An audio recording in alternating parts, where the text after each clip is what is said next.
I have a success story today. I know you guys love success stories. I have Kathy here. Kathy, how are you doing today? Real good, thank you. Yeah, I really appreciate you coming on. I said off air, these stories resonate with people, and people love to hear them and inspire them and give them hope when they're struggling. So I'm looking forward to hearing Hmm. your story, and I'm going to turn it Okay. over to you and share with the audience what you went through and how you worked your way out of it. Okay. Well, gosh, looking back today, I think my journey with chronic pain has probably been going on since my early 30s. Just in various parts of the body. It started off with my ear, actually. In my early 30s, I had pain with my ear that I went around to lots of doctors. No one knew what was causing it, and it was just finally diagnosed as it's just like a nerve issue, basically. No known cause. And that basically went away after a couple of years. And then I was pain free for a few years. And little by little, different parts of my body would start experiencing pain that, again, no known cause for, but it would last for, maybe 2 or 3 years and then kind of go away. And you had So my different latest, parts of your body would act up. yes. At the time, you Yep. just treating them like physical conditions, treatments. Yeah, I mean, I'd go to the doctor, I'd go to several doctors, I'd go to specialists, and usually, no one had any definitive answers. And so, of course, along that way, no one brought up, neuroplastic pain or anything like that. Um, so my latest experience with chronic pain was my lower back, which kind of that flared up in the summer of 2024, and it got really so bad that I couldn't stand for very long or walk for very long. Even going out shopping, and being on my feet and walking around for, let's say, 45 minutes, it would start to really hurt. And, I've always been a pretty active person, so that was quite unusual for me. Um, I went to physical therapy. I went to a pain specialist.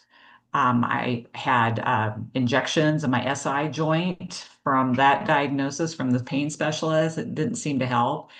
And it was pretty debilitating, really, at that time. Now, probably during the fall of 2024, I was just kind of scrolling through my Facebook feed and I saw an ad for a product that I remember the words saying something like, sometimes your brain doesn't know when to stop sending pain signals. And I thought, what? Wait a minute. And so I started looking at that ad more for that product. And of course, once you do that on Facebook, you get all kinds of ads for similar products. Right. And so I'm looking at these more and more. I'm doing more research. I'm searching on YouTube for different videos. That's how I found the pain PT. Watched a lot of your videos, looked at your blog, signed up for your newsletter, and um, just the reading I did through that kind of convinced me that I think that's what's been going on with me for probably years now. Hmm. So I got a number of different products and I used a number of different techniques and kind of slowly started seeing progress.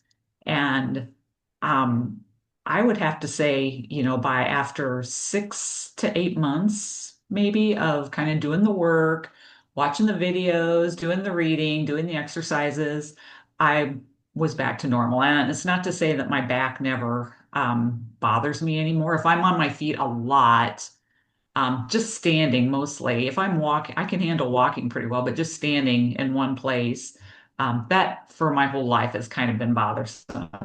Mm. But, it's more of a normal bothering. I'll sit down and then I'll get better. So I would say, yeah, I've kind of gotten back to normal just from using these techniques that I've learned from you and others like you. What were some of, just for the audience, for you personally, what were like Mhm. some of the things you did? What were some of the techniques and strategies you used? Well, yeah, so. I think meditation was really good. Meditation kind of combined with deep breathing. There was one meditation in particular that was all about leaning into to positive feelings. So it was really concentrating on the breath. And I've heard of slow breathing, deep breathing for, years, and I never really understood the physical impacts of that on the body before. So just knowing the good that that was doing my body and my brain, a lot of deep breathing and not a lot of meditations, um, a lot of just watching the videos of different Mm. practitioners that would give encouraging presentations and just different angles of the topic were really helpful. Um, So you started to believe, one like thing build that belief that this is your brain is exactly, exactly. neuroplastic. Yeah. And at first I would hear the term, you need to send yourself messages of safety. And that didn't resonate real well. I didn't really know what that meant until I started seeing more concrete examples and knew how that kind of related to that term. I think one of the things that really helped me, I read somewhere that laughing and just doing something that makes you laugh and feel good and happy um, can be helpful. So I kind of started my own what I started calling my laugh therapy. I would find old like clips on YouTube of stand-up comedians or improv routines that I really enjoy, and I got good laughs out of that. And I think that helped. So I tried to do that, as much as possible.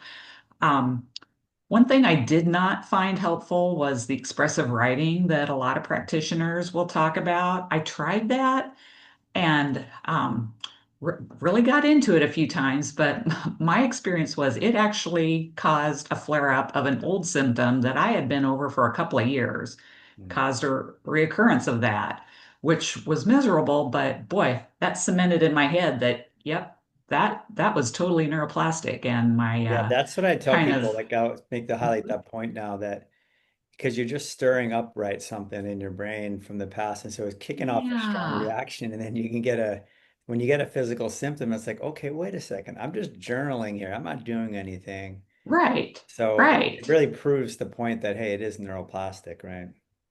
Exactly. And maybe I should have seen it through and just powered through and kept doing it to get over these emotional aspects. But I thought, you know what? I don't think so. I don't like this. Oh, did that symptom And go away after that? it was about a month, but it finally Yeah. did go away. I mean, it was a nasty reoccurrence. And so I just kind of plugged forward with other techniques. And I had heard read from some practitioners that not everything's going to work for you. Yeah. Use what you're most comfortable with. So I thought, well, that's how I'm going to deal with expressive writing. I'm just going to push that to the side. And I found that eventually, yeah, I didn't really need that. Didn't really So need I it. guess yeah, Yeah, it's that's just to what I would highlight that to advise. some people find it helpful, but I do hear a lot Yeah. of times the people I work with and like someone like yourself say, hey, I'm starting to do expressive writing and my symptoms are getting worse or they're activating. And that's okay. I always Hmm. say in my channel that, hey, the neuroplastic symptoms are related to your emotions, right? And that's like Yeah. a big example, you know. But if you really stop and think about it, it's like all you did was bring up something which activated some emotional reaction and then caused you that symptom. It's Hmm. not, like you said, it's not a big deal. It can calm back down again. It's not like it's the end of the world, right? Right. So in a way, you don't have to journal. Some people find it helpful and therapeutic, and it feels good to release it and offload Yeah. it.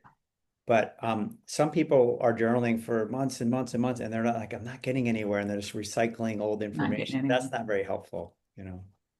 Yeah. Yeah. So I would imagine every individual is going to be unique in that respect. And yeah, I think you just got to find what feels good and what you enjoy. Like I said, that the laugh therapy and the funny videos, that was enjoyable. There wasn't anything Yes, unpleasant about that at all. And that's I think positive emotion, right? yeah, and it made my brain feel safe. Yes.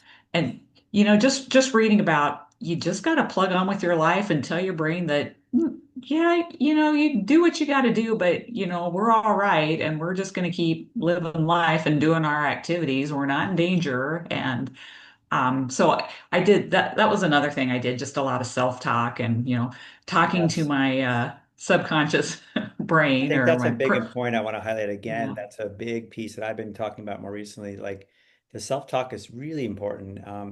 You're sending a message right into your subconscious or into your limbic brain. And so like, what are you telling yourself every day? You know, a lot of people are telling themselves Hmm. negative things and reinforcing negative Yeah. things. So yeah, the positivity, it makes sense, right? Positive emotions, Oh will make you yeah. feel better. Usually you don't feel pain when you're feeling positive emotions. Right. Right. It's really once I got into this and really was reading more about it, it was fascinating the impact that your subconscious brain can have on you without you really realizing it. And I had no idea for so long. And it should be obvious, right? I mean, your emotions can cause physical things in your body. I mean, we all know that emotions can make tears come out of your eyes, so it shouldn't be much of a leap for other things to happen. But it's just fascinating to me the impact that it can have.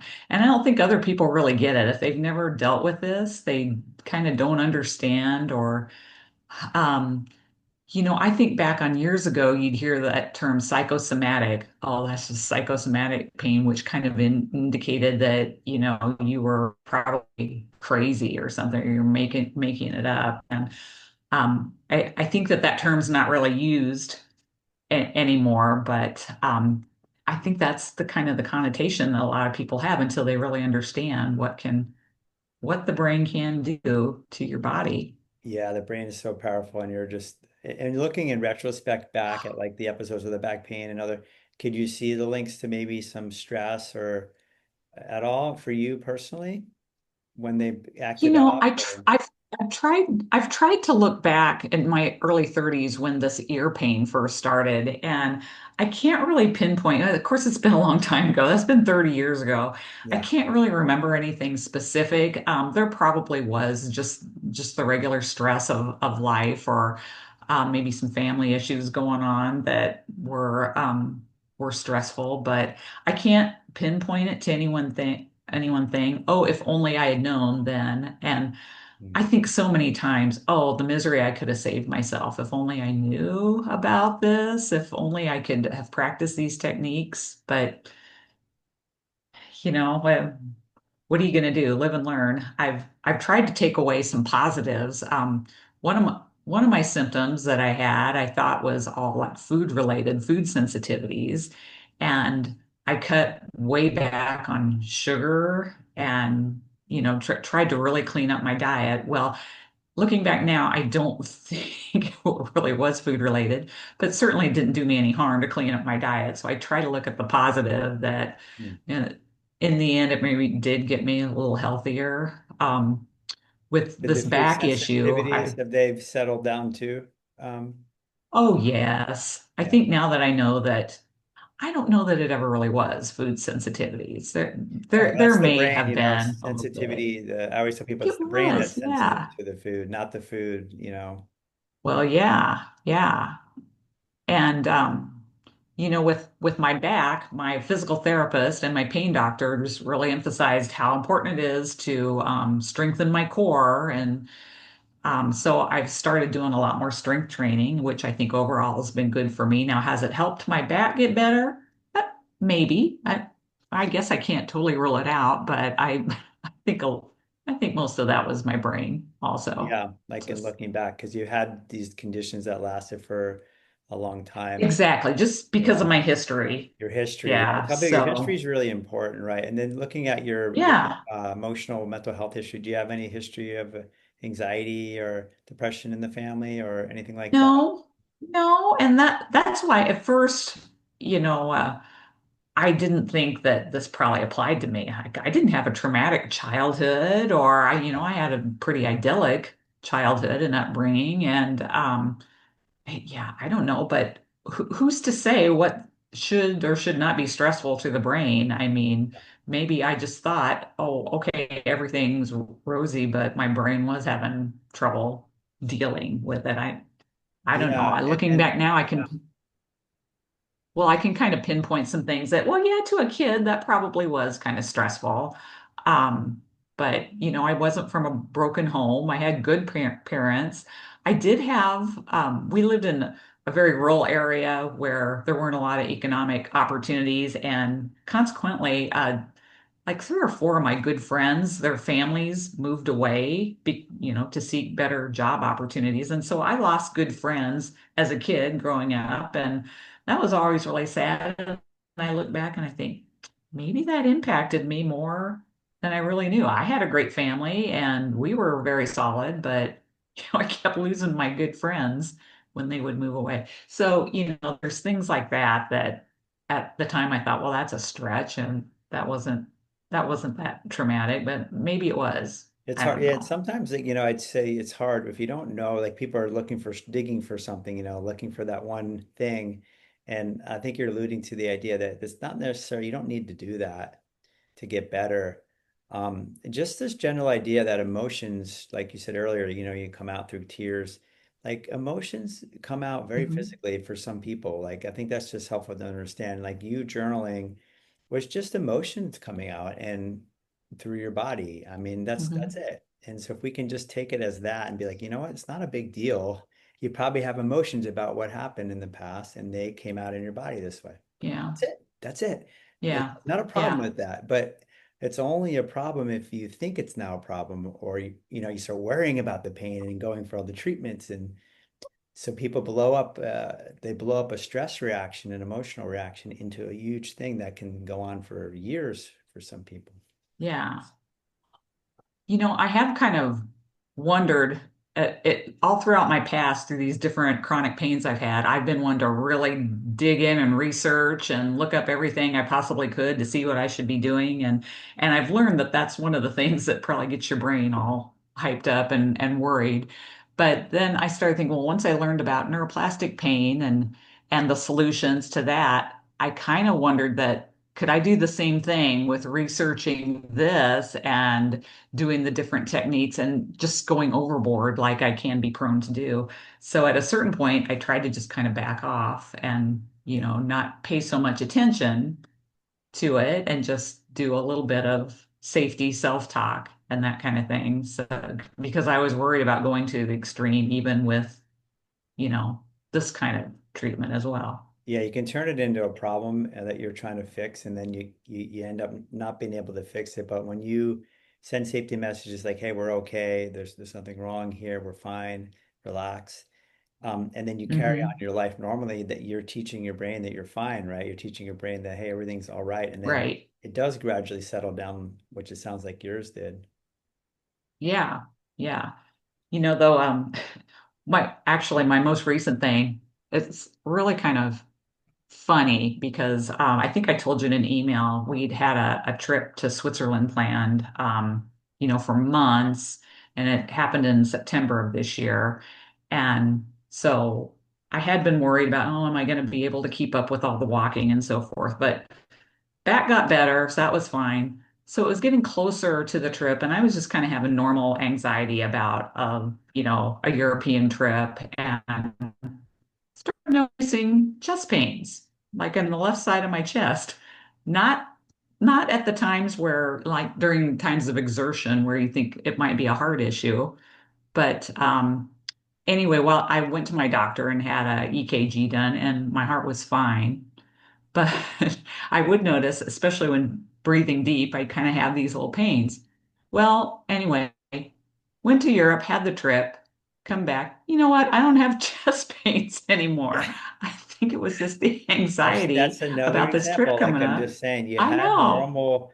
Now again, you had normal anxiety and like your body Hmm. type and people who get these conditions, neuroplastic symptoms, they are typically sensitive people by nature and like you're gonna Hmm. feel it maybe more physically. So you had some natural anxiety before the trip. It came out Hmm. through these heart, symptoms. Hmm. But that's all it was. It was just Hmm. anxiety symptoms, right? And you got it checked out, no problem. It was. Yeah. And I just think you sneaky brain, you. And I think, what maybe it was just trying to say, you should be scared about this. Stay home. You don't want to do the scary thing of traveling overseas. But, I knew that's what just because of my history out. Now I could have gone off the deep end and gotten really worried and gone and had all kinds of tests, but I just knew that this is what this is. It's not actually my heart. It's just something in this part of my body that my brains decide to send pain signals to. And Yeah, sure enough, it's it just really fear, doesn't you bother know? me anymore. Yeah, it's another example of the neuroplastic syndrome. Yeah. Fear of, what could happen on the trip, causing a physical Hmm. symptom, like exactly like you said, to protect you, to say, maybe you shouldn't go on this trip. I don't think it's safe Right. for you to go. And you're like, come on, brain, this is safe to go. In fact, you probably had a great Right. time, right? It was probably a really nice time. Oh yeah, it was fabulous. Yeah, and my back didn't bother me. I mean, a couple of times I noticed that, oh, I need to sit down for a little bit, but then I was fine. So yeah, it was all totally good. That's great. And so So you went yeah, from the back, when the back was really bad, you weren't able to do much of anything, huh? So you came out of the depths of it being pretty bad at the worst moments of it. well, yeah, I cut down my activities a lot. Um, but I did keep walking. I didn't walk for as long or as far. Um, and I'd ride my bikes more because that felt better on my back. So I tried to stay as active as possible. But once I kind of learned about the neuroplastic component, I just tried to get back to my normal activity levels. Yeah, And um, yeah, and I was fine. it was I was fine. Yeah, it's fine once I so did interesting that. how I love this work because it's like paradoxical in a way. It's like we have pain, we have symptoms, we think, okay, I should probably pull back, avoid.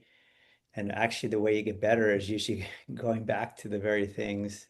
Once you understand what it Mhm. is, it's safe to go back. Right. That breaks what's called fear avoidance, right? It breaks this fear avoidance cycle that people are Yeah. getting into. And one of the big things I would do, when I was in the depths of my back pain, I would be very careful and not bend over. I was really trying to like squat down and not bend my back very much. And I think I was just reinforcing in my brain that that's dangerous. You can't do that. So if you try to do it, I'm going to send more pain to you. And, as I learned more about this, I just learned that, well, I can't be doing that. I've got to just do normal movements and just day in, day out activities. And I was learning more about how to safely pick. I mean, I don't want to, I know there are safe ways you can bend over to pick something up, and I was trying to do that, but I wasn't trying to avoid doing that, which I was at first. I was treating myself like I was, just handicapped or, just a delicate flower or something. And Yeah. so, yeah, I No, learned that's that all you just, fear. And that's yeah. really, you're highlighting fear and caution and being timid and avoidance. Hmm. And like you said, those things, they seem like, oh, that's what I should do.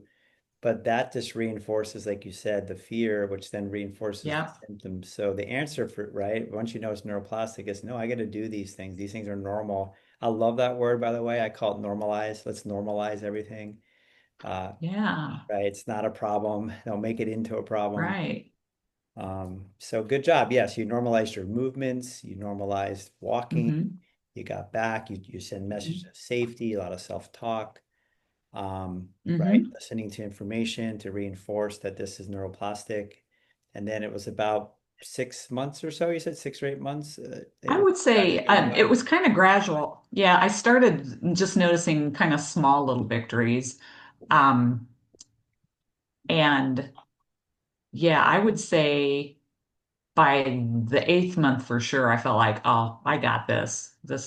I'm probably back to normal now. Yeah, So that's great. yeah, That's a good yeah, story. And you had, some other things too with the food sensitivities and prior things and the stuff yeah. in the past, just to touch on that before we go. That was before you knew anything about this. So that stuff just kind of Yep. naturally faded away over time. Like what happened to those other things that went on for, Yes, that's exactly right. They just kind of, and looking back on my history, I seem to be like on the 2 to 3 plan with these chronic pain symptoms in a certain area of my body. Um, and yeah, I'll deal with it and maybe it'll start to get better, but it's maybe a good couple, 3 years before it's totally gone. wow. And So, this time it was not that, so which is very significant, right? It was it 6 to eight was months. not. Hmm. That tells you did something Hmm. different Yeah. versus just that, Hmm. Yep. naturally taking that long to finally go away. So that's good. That's a big success. I Yeah. mean, I could very well have been on the road to more invasive back procedures, through the pain doctor. And that was a motivator. I really didn't want to go down that route. And, and when you read about those things, Facebook has a support group for any kind of ailment. And so I was all into joining those. And you just read horror stories on those things. That's just hyping up your brain and getting you more. So I finally learned to just get rid of those and not look at those things. Because yeah, it just makes your brain more and more afraid. But that was a motivator. I did not want to start having surgeries and that kind of thing. I've heard enough success stories on other resources that of people who've had back surgeries and it didn't work and they were maybe worse. And oh yeah. So I'm so grateful that I have not had to go down that path. Yeah, and it just shows you the power of the work. And I wish more people that were on those message boards would find this work or I be open to know. it. A lot of them are closed-minded and they're suffering and struggling I and know. don't realize there's another answer here, right, to their Yeah. condition. Yeah. Yeah. Yeah, it's Exactly. tough, So but I'm glad you found it. And I'm Facebook, so right? glad. It popped up on your screen, so it is interesting. Yeah. And I'm so grateful to people like you and others in your field that are getting the word out and that are helping people and are putting resources out there available for people to turn to as an alternative. Hey, if the other stuff's not working, I mean, why not be open-minded and try Mhm.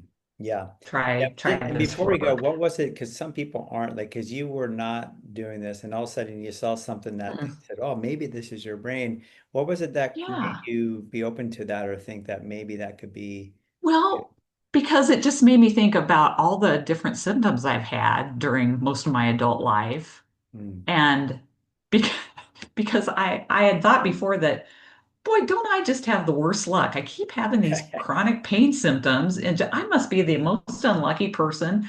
But I'd always tell myself, well, be grateful because you've not had anything very serious like cancer or something really detrimental. So I tried to not feel too sorry for myself, but I did think it was odd that I kept having these chronic pain symptoms with no real solution. So when that suggestion was just put in front of me, I thought, well, I didn't even know this was a thing. I didn't know this was a possibility. Really? I need to know more about this. So That's the more great. I read about it, I thought, yeah, I think this is me. That's me. Yeah. I'm Yep. so happy you found the work and that you applied it, right? You applied it successfully Mhm. and Yep. got yourself out of this. And like you said, your history of other conditions lasted 2, 3 years. So this is a big win to get out of it in 6 to 8 months and be back and be. Yep. And do you feel like more confident now for the future about if other things come now? Oh, yes. I mean, just like I told you, the little chest pains.